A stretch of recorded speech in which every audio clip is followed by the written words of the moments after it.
It's hard to pinpoint the exact moment when I lost the will to live. It could have been 4 minutes in, or possibly 4 hours. The cast of 5 were improvising a relationship breakup in real time, over the course of 5 hours, while dressed as bananas. When people roll their eyes at the Edinburgh Fringe, this is often the kind of thing they're talking about. Except, the show's not actually all that ludicrous. At times it's pretty funny, and the banana costumes are not even close to being the strangest part of the evening. 5 droll New Zealanders, Ralph Upton, Joel Baxendale, Fiona McNamara, Rachel Baker and Oliver Devlin, make up the cast of Breakup We Need to Talk, and the format is simple: 4 sit on the back chairs representing one half of the couple, while a single person sits in the front representing the other half. Over 5 hours, each takes a turn in the front seat, as they slowly improvise a scene about a couple who begin the night happy and in love and end it distraught and single. There is no script and the rules are simple. A breakup must happen at some point over the 5 hours, and each of the actors must speak in a specific order. Then it's just a case of letting the romance and the chaos run free. It shows up all the worst flaws in ourselves, says Upton, who also directs. But we also get to show off. He admits that, over the course of the evening, it's hard not to take sides. However, since the cast switch from one character to the other and then back again, their bias is kept in check. You have to do a complete 360-degree turn, he says. It's actually a pretty useful skill for getting good at relationships. Normally, interjects Baxendale, you aren't thinking straight when you're breaking up. In conversation, you're trying to maintain the high ground, aren't you? But because it's such a difficult, emotive conversation, in the heat of the moment, you say some ridiculous things. All that stuff that's been sitting underneath just splurges out. The result, both agree, is so much fun, a reminder that this show is comedy, not tragedy nor even therapy.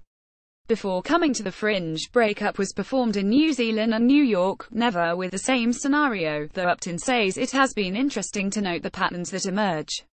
For research, the performers trawled device columns and listicle websites: 15 ways to know your man is cheating on you, or 8 ways to keep the romance alive. It's been fun to find the cliches, he says. Money comes up quite a lot, and comparing lifestyles. You're this kind of person, that kind of person. Organized, you're a disorganized. Active, you're a lazy. Really social, you're isolated and contained. Overall, people might not be so different, but they convince themselves they are. Lives fall apart in real time. Breakup. Photograph Murdo MacLeod for The Guardian. On the night I catch the show, the scenario that begins to unfold is pretty unremarkable. A couple are on holiday in Scotland, discussing what they might do that evening. Even for the Fringe, the show is quite testing, because the thing about relationships is that they lend themselves to dull conversation, constantly talking about what they've just talked about, right before the shit really hits the fan. Yet, for every dull 5 minutes, there is a flash of comic brilliance, often rooted in the absurd pettiness of the two characters. Their gender is never specified. The company, Binge Culture, are also in no way precious about the theater-going experience. Audience members are encouraged to be on their phones, tweeting quotes, stalking ex-lovers, or reading their horoscopes. They can wander in and out, snacking if they wish. Upton says he would be quite content for someone to bring the laptop and use it as an opportunity to get some work done, looking up occasionally to watch two people's lives fall apart in real time. I'm determined to stick it out for at least 2 hours, but a little over an hour in I succumb to hunger. I leave stealthily and buy a sashirito, a monstrosity of Asian Mexican fusion cuisine, and some Bakewell slices, hovering over the whiskey but deciding against it because that would be unprofessional. When I slip back into the basement, they are still arguing about the arrival of a younger sibling, which will ruin the holiday. I regret not buying the whiskey. A highlight comes at around 8:30, with a vivid description of an Aquatica-themed sex toy that plays off-putting dolphin sounds purchased to spice up the relationship, but then a misplaced joke is made and we're right back into angst. Finally, at around the halfway point, the breakup begins in earnest. Someone sitting behind me cheers softly. The insults, uncannily recognizable, come thick and fast, not to mention loud.